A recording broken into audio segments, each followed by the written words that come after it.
The thing that frustrated me a lot before going into venture was seeing that data and AI leaders were not in the board rooms. They were not in the C-suite. How valuable of an asset is data as you assess a business? Every single thing that you have that is part of a business is codified through data. Think of it as your website for the next era of the internet. How does a business with an effective AI data strategy improve its valuation? One, I think your data strategy has to be extremely...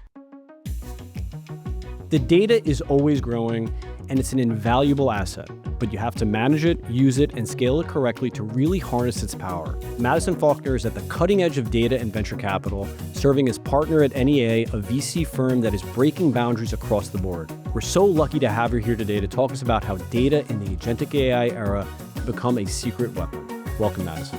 Thank you so much for having me. So, talk to us about your story. How did you end up in AI and data, and where does rodeo play into all of this? Yes, so I grew up in Colorado, and rodeo was a pretty big part of my life growing up. Performed in rodeos all over the U.S., including very, very small towns that you've never heard of. But at the same time, I was also working very hard at school, doing lots of, very engineering-focused educational work, and finally ended up at Stanford, where I thought that I would be going after a banking role. And as soon as I got to Stanford, realized that there was so much more compelling work to be done in the data and engineering side. So I ended up really moving towards that world over time and ended up turning down my full-time offer to go into investment banking at Merrill Lynch and decided I was going to jump into what was research at Meta at the time. There was no such thing as data science at that era. And I remember a couple of months in, they were like, we're going to make this into this new role called data science. And everyone was like, what is that? Is it Excel? Is it programming? No one really knows. But quickly through my time at Meta, I transitioned from analytics to closer to AI infrastructure and very quickly over to the deep learning side, which was very lucky for me because I did not have a PhD. I was very much kind of soaking up everyone else's expertise. And spent a lot of my time doing moonshot projects on deep learning infrastructure, working very closely with the FAIR team, which is the Facebook AI research team, and eventually ended up moving out to New York to sit closer with the FAIR team and do research out there. Over some time, loved my time at Meta. I ended up really just feeling this inclination to want to go build AI in the real world. I think my rodeo roots were pulling me back towards what does AI and data look like in a real industry ecosystem. How does rodeo play into this? I think there's such a bifurcation between Silicon Valley world and the real world that is using AI for manufacturing or for supply chain, or I used to work with my dad on industrial marketing in Colorado, and there was no AI story in that at that point. But I think there's so much more opportunity as you think about crossing the chasm between the two. And so I think having that public school rodeo lens to the world really helped me and continues to help me in my venture career of being close to both. That makes sense to me, actually. Really it does, because I feel like being so into the theoretical and just working with let's see what it can do rather than seeing real world applications. Well, and Silicon Valley continues, I think, to be driven by a lot of hype, a lot of marketing, a lot of interesting ideas for what can be done, but there's very little relationship with some of these older markets where they're huge, huge industries that are desperately in need of automation, but it requires, speaking to the level of understanding of people who haven't consistently worked with AI and hype and marketing. So I really try to lean into both personalities. I had to go to San Francisco 2 weeks ago, and driving from the airport to the hotel, it was the first time I've ever seen, we're talking dozens of billboards about AI products that are about to come out and all this hype. So it's wild. It's wild to just even see that. Yeah, the billboards get a little painful, especially as you're, you want to take a Saturday off and you're like, good God, there's so many. They're just everywhere. But no, it's really cool. It surrounds you, and it's just this culture of excitement and energy. So yeah, it's fun to kind of have both sides of my personality. And I think that was really what was calling me outside of Meta. And so I ended up going to lead data science and AI for a venture capital firm named Greycroft. And that was a wild project because I did have to basically entirely build a new data platform from scratch and work to do a lot of digital transformation for the firm in a very regulated industry. So it's very night and day experience from Meta. Following that, I ended up going to lead a data science and AI organization at a startup called Thrasio, which is an e-commerce aggregator. Similarly, building from scratch with a team of 20 and a pretty wild experience to basically start with, some linear regressions and get to a point of full dynamic systems for pricing and demand forecasting. It has to feel so good, though. From like nothing to finally seeing where it ends up. And you did that twice? Yeah, a lot of work and I think many sleepless nights. But it was really, really fun to take two entirely new problems and just think through how do we both attack this from the top down and the bottoms up and build the best systems, bring in the right people who need to build this, decide when to build and when to buy. And in both scenarios, we got full systems deployed and were able to show pretty large incremental EBITDA improvements. And that is a high I continue to chase in venture and work really closely with my companies to try to achieve the same thing at scale. Let's frame the big problem for data leaders today. We have all these unbelievable tools, agentic AI, obviously, but the data seems to be growing at the same rate or even faster.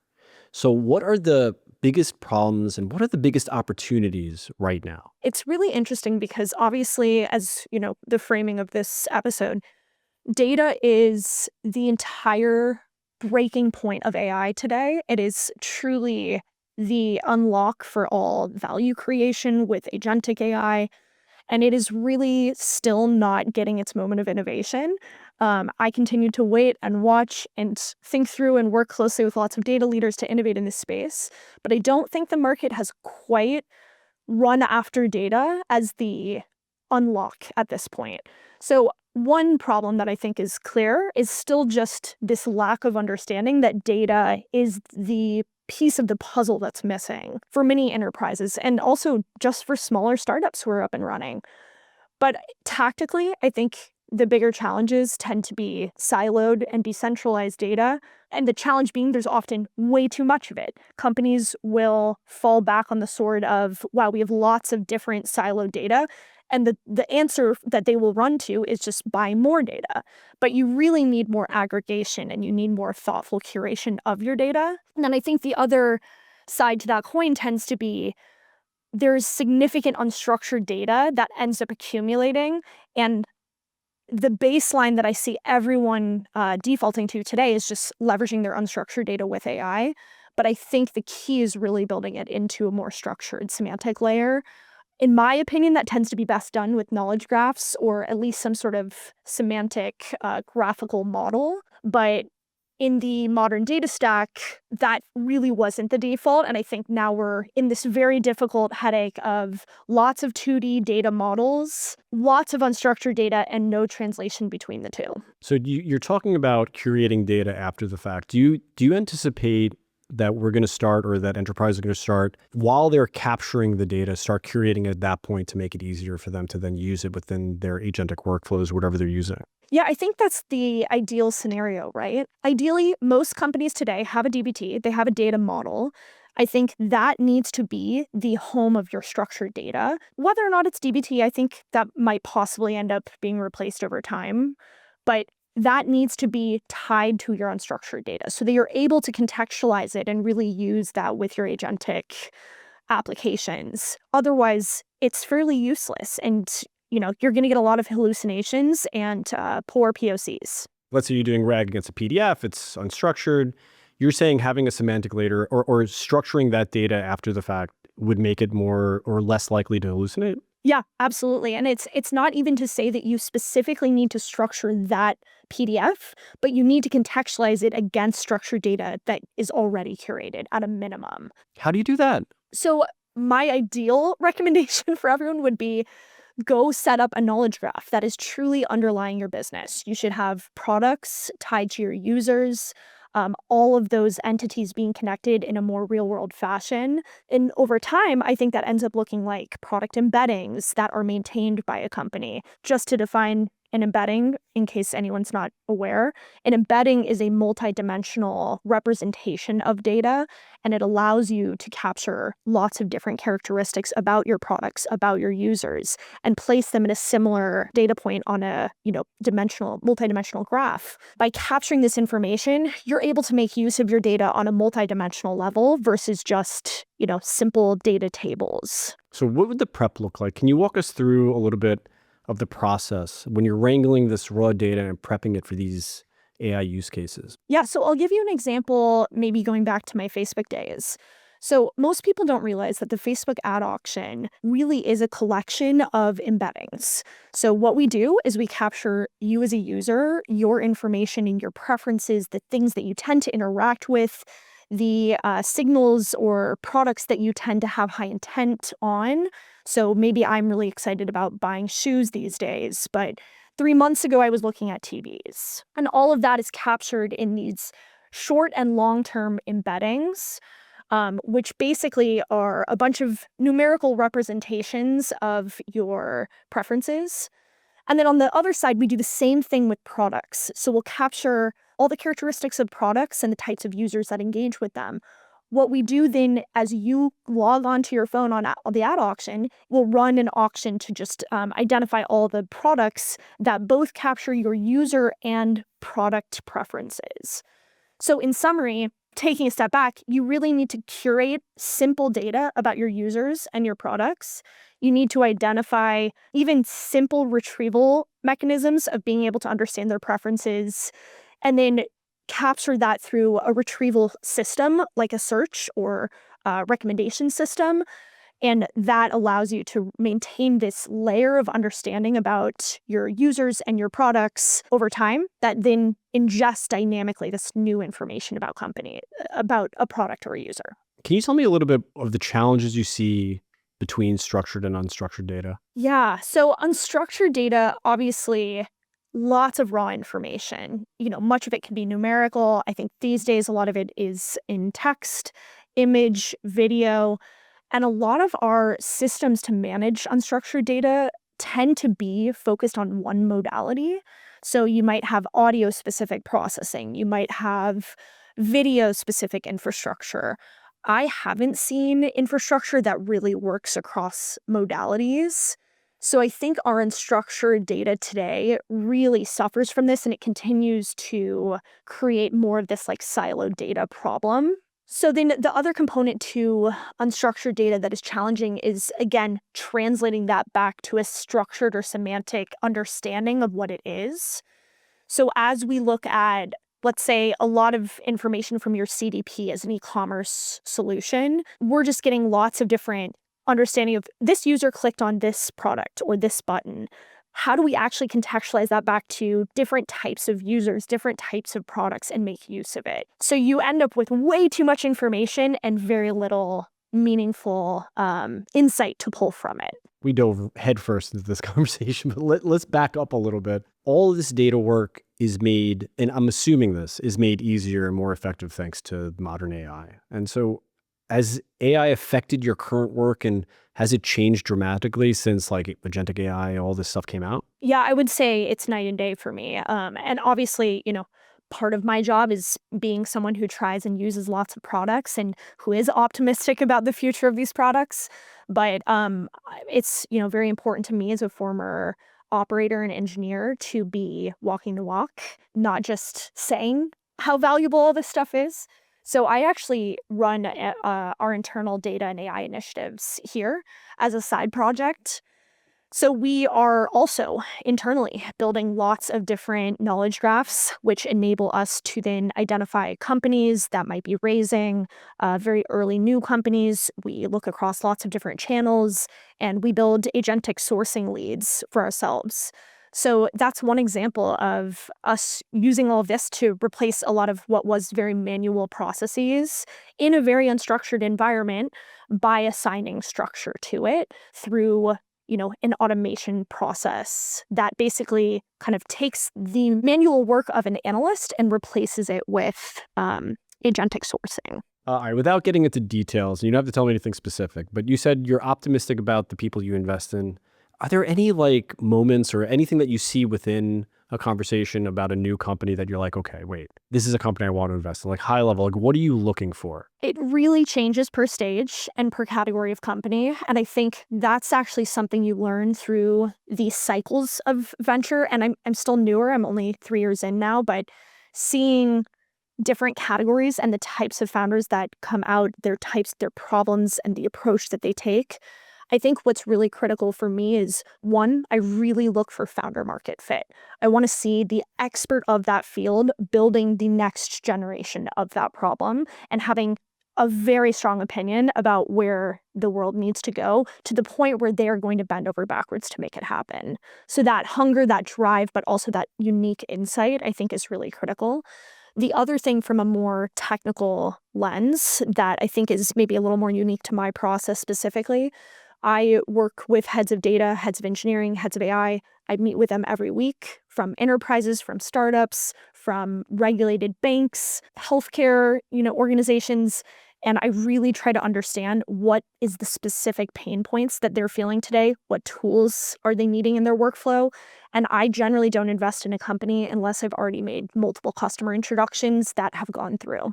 I see this unique opportunity I have to almost be a spokesperson for my buyer profile, because I was very disappointed in the state of infrastructure and data and AI when I was trying to build. And I think it's because we didn't have enough people who really deeply understood that pain point and the problems and invested mostly on shallow solutions. Let's talk a little bit about these pain points. What are the biggest problems with AI and data in today's business environment? Today, I think there is a couple different tactical problems, and there's also a lot of organizational problems. So tactically, I think you really end up with unstructured data not being close to your structured data. That's a huge challenge. I know we've talked about it a lot, but companies need to figure out how to build this dynamic loop between unstructured information and APIs that are coming in to their structured data. And that's going to be what closes the loop with agentic data processing being able to work more autonomously. I think another key tactical error that we see a lot of are limited focus on ROI generation and measurement of your value. And I think that results in poor scoping. Most companies today, and this was very true 5 to 10 years ago when data leaders were trying to create value, there was just such a mismatch in expectations of the C-suite versus the data leaders. And it consistently led to lots of churn of data leaders, data companies. So I think there has to be a lot more focus on scoping. Now, getting into a little bit more technical focus, I think we are not very well set up for agentic data processing and optimization. So thinking about systems that are natively accessible to agents have a lot more of that rigorous security and governance protocol, even, are native to the tool calling and MCP layers. Those are all big challenges that don't exist. Most of our data processing and data pipelines today are still built by hand, manually, by data engineers who are running these SQL queries over and over and over again. And I actually think that there's big opportunities to replace a lot of that existing data stack to be a lot more inference native in the future. So it sounds like the problem remains with access, with governance, with management, and securing data. As you advise founders, what is your advice as they scale their data workflows? So scaling is probably the key challenge today that I'm very worried about where we are set up, where we're headed. We all saw the vector database wave a couple of years ago. And in my opinion, vector databases were a symptom of this problem. They're a short-term solution for what needs to be enabled for retrieval in AI, but they don't do well with scaling most of the time. That's where you see a lot of people shifting towards Elastic and Postgres today. TurboPuffer, I think, is a perfect example of a retrieval solution that is much more scalable and why it's taking off so much. So retrieval and scale has to be front of mind early on. And I think it also has to be multimodal focused early on. We saw this a lot at Facebook as we used a solution called Face, FAISS, which is very, I would liken it a little bit more closely to Postgres and some of these more high scalability retrieval solutions. That's going to be critical in the medium to late term. So if you build everything in vector DBs, your data continues to be siloed from your existing database, and nothing can be inference or low latency first. The other major component to this is we have never built data the same way that we have built software, right? In terms of being programmable, I want to see data workloads be built like code, where they're granular, they're very optimized down to the lowest level. They have all of that modularization and parameterization around access control so that systems can go and use data and process data, such as agents, over time. And we don't have any of that today. So I think solutions like a Bowplan or Pixel Table or LanceDB, which are very new early startups, are starting to attack this problem and build data as code. Can you give me an example of how you've seen a startup grow? You mean grow in their data volume? Yeah, like with this data volume, with this way of looking at data the way you are. I mean, some of the best ones to think about are companies like Runway ML or Cursor, which have grown really quickly, and they've had to quickly capture lots of data and build very effective effective data strategies. So Cursor, for example, has had to go out and think about their data acquisition flywheel. And I'm saying Cursor, it's similar to OpenAI, Anthropic. They've all had to do very similar things. They have to go think about a really creative data acquisition channel to go build their training data sets and capture data about lots of different industries. They've also had to structure their go-to-market in that way. They've had to think very early on about building highly scalable data retrieval processes, which often does mean moving more towards a Postgres, an Elastic, or a Turbo Puffer style of approach. They've had to build very curated underlying semantic layers, and then, like I was mentioning, build that back to those unstructured retrieval processes. And then at the same time, they've also had to build out pretty sophisticated analytics and data science teams who are able to work on capturing insights, product metrics, and building that into the overall IP of a company. Ultimately, every company in big tech world ends up being run by mechanism design, which really is just metrics that are baking in all of those incentives for the product to be run the right way. These companies are, full-scale, verticalized data machines. Can you talk a little bit about mechanism design? There's very few people who have worked in what I would call as the mechanism design heart of each big tech company. A lot of them were formerly economists. These economists come in, they bring a lot of that formal theory of metrics and organizational understanding, and they bake it into real practical metrics that can be measured against. And they're just critical to be able to run a company the way that is incentively aligned with what you're actually trying to goal towards. So for example, maybe most companies that are more medium scale, they're going to think about measuring revenue. Revenue is only one small piece of the picture. You're often thinking about a couple goal metrics of your company that you think really measure what you're trying to win in the long term. So I think the big unlock for Facebook was when they switched from just trying to target more engagement, and when they step back and realize we're trying to measure, we're really trying to optimize for long-term engagement with the company, not just short-term clicks. And they were able to bake that into the ad auction measurement. That was a huge unlock, and it really drove much higher quality content and kept people coming back to both Facebook and Instagram. So most companies that get to a certain scale, like an OpenAI or Anthropic at this point, are starting to build in mechanism design to their overall model measurement. Do you have to be an economist to understand mechanism design, or can I look at a YouTube video and be like, I would say this is PhD level expertise, Okay. to be honest. The beauty is, though, PhDs who do it really well, they build a mechanism design that is fully understandable by the company. And that's why it's such an unlock, because you're really able to understand how a formula breaks down and which part of the formula of the company you are affecting. And if you can boil your whole company into one formula, even if it's super large, it takes gigabytes to print, it is such a crazy unlock for efficiency because everyone's going towards the same thing. All right, so let's look at this from the other way a little bit. Let's say I'm an entrepreneur. What can I do right now, today, to harness data and AI and build up a competitive advantage? You just need to be trying lots of new things. Don't default to, the baseline that was what you used 5 to 10 years ago. Think about going to open source, trying new projects, getting out there to events and learning. That's probably the key initiative or the key advice that I would recommend today is just being a learner and trying versus sticking to the old baseline.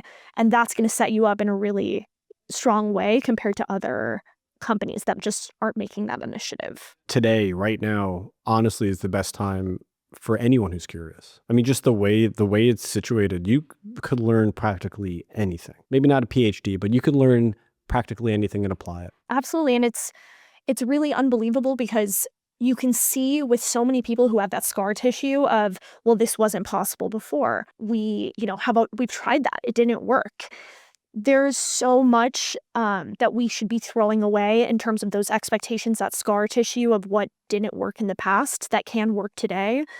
And you can see it in a lot of these hungry young new grad founders that they're building things no one else has been able to build in the past, and they're doing it successfully. In some scenarios, of course. Throwing away our priors is probably the key advice that I have in terms of building really industry-leading data processes. Have you seen anything surprising or counterintuitive emerge from your work in data in VC? I mean, studying the data ecosystem, I think something that I didn't realize as much. One, coming into venture, I've always been very enterprise focused. And I think data as a field is very enterprise focused compared to other industries. But I maybe undervalued the consumer and prosumer initiatives and go-to-markets efforts in this latest industry wave. I think everyone has to have this really strong, deep focus on how you go to market, how you reach developers, how you build a marketing flywheel that just continues to deliver very simply what you're trying to build. And I think you can't exist purely as an enterprise player anymore, even in the data ecosystem, which I was probably too conservative in thinking. So I really push my companies these days to think about developer-first solutions, prosumer initiatives. But it is also very important to note, I think some people go too far in the opposite direction, and build products for consumers and data that just doesn't exist. You simply cannot build a large company that is consumer first for the data ecosystem because data exists in the context of an enterprise. So listen, a couple years ago, generative AI, that's what everyone was talking about. Oh my God, you could talk to this chatbot, it could actually respond back to you in just natural language. So now it's agentic AI. And for me, as an architect and who is deep into this, it was a revelation, right? For me, we could call tools, we could use MCP, we could do all this stuff. Oh my God, we could do all the. What's next? What do you think is next? It seems like you have your finger on the pulse more than I do, at least. What is next? There's a couple steps coming, right? I think we just touched on one of them, which is I think where we go from agents is we go to more autonomy. That's probably the smaller step we're working towards in the future. And the challenge with that becomes, what is fully autonomous agents and what is more collaborative, human-in-the-loop style agents? What does that medium look like? And so as you hear where I'm headed with this, I think the medium is likely the next big wave that we're headed towards. So that becomes physical AI, robotics, devices. How are we going to interact with these new systems? I could actually see a whole new wave in, say, 3 to 5 years of consumer hardware, even enterprise hardware be built because AI is so much more efficient and some of the underlying hardware as well. Just such a different state of the ecosystem than it once was. So I can see a lot of that getting rebuilt, but I think the big opportunity I'm looking for maybe right now isn't even specifically robotics, even though that's the wave I think we're moving towards, but it's more about on-device, being able to bridge between on-device and on-edge with cloud. So how do you think about managing your AI systems that may be fairly hybrid or may need to default to one or the other at various moments? What should enterprise level data leaders like CDOs do right now? What should they say? Okay, let's stop listening to David and Madison. We got to go do this literally right now. really advocate for your team, your leadership, the resources that you need. My biggest goal, and the thing that frustrated me a lot before going into venture, was seeing that data and AI leaders were not in the boardrooms. They were not in the C-suite. I want to see more leaders advocating for themselves to have budget level ownership, be responsible for these decisions at a C-suite level, because truly you need this technical expertise to be running a business in today's era. So that would be my recommendation is, go ask for what you need to be a leader. As like a data leader, how do you advocate for yourself at like a C-level to like the C-suite? What do you say? The key is you need to be willing to take responsibility for your results. When you sit in a corner and you just build incremental data dashboards that don't touch the bottom line, you're missing out. So you need to be framing a solution that is end-to-end, including measurement, ROI. You need to bring it to the C-suite and say, listen, we're going to deliver this with X% certainty, and this is the timeline that I expect it to take. Here are the risks that I think are also important to recognize, and here are the resources that I need. And you need to track your progress towards those to the C-suite. But I think the key is also recognizing the problems and the pain points that they're feeling and baking that into your own roadmap. I've come into many companies where the data and engineering team are so separate from the C-suite and the business side of the world. And I think we need to see the technical leaders take responsibility for their impact that they're delivering. And the best ones are doing that. They're amazing at what they do. And that's why, it's such an expensive hire when you really can find someone who can build for impact. All right, so you're a little biased, obviously. You're a partner at a VC, but how valuable of an asset is data as you assess a business? So my strong opinion is that data is a business. Your entire business today, if you were to look back over the last couple decades, has been manual, people forward. Every single thing has been paper forms. Data is the next era of a business where you're able to codify everything that you understand about your customers, your business, your monetization, all of your financials. Every single thing that you have that is part of a business is codified through data.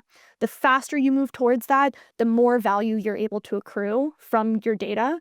And in my opinion, the gold standard of where we're all working towards is being able to connect that unstructured data to your reinforcement learning feedback loop with your AI. If you're able to do this, you are truly able to connect your every single data point that's coming into your business to creating improvement in the user experience, in the value accrual, in the pricing, in all of the product decision making.